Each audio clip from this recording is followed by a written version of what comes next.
dropped my daughter Sadie off at college.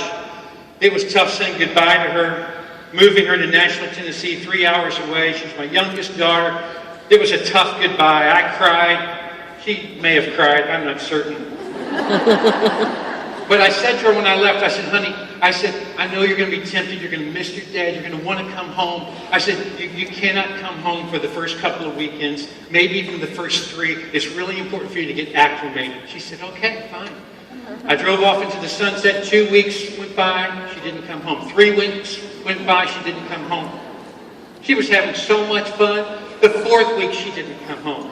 5th week, I thought, this is going to be the weekend. She is going to come home. She misses Dad. She didn't come home. 5 weeks and 3 days, I was going crazy. I called Beth up from work. I said, baby, I've canceled all my appointments. I'm not even coming back to get you. I am on my way to Nashville right there. I know she misses me.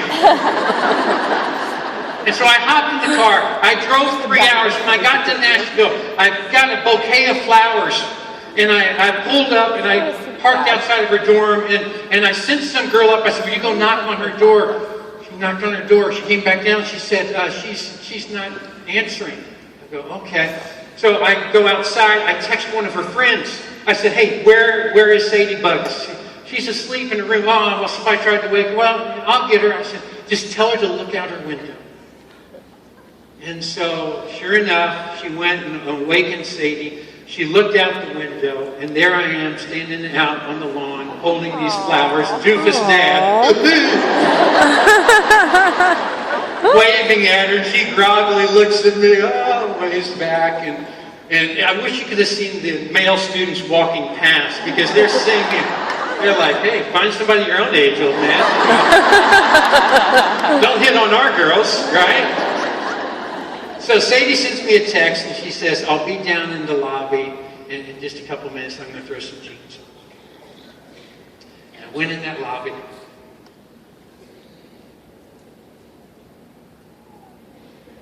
I wish I could take you there with me. It's been 5 weeks and 3 days. And I sat on this couch facing the stairwell, knowing that I was about to have a conversation, knowing I was about to take her out to dinner, knowing all these things I had planned for her.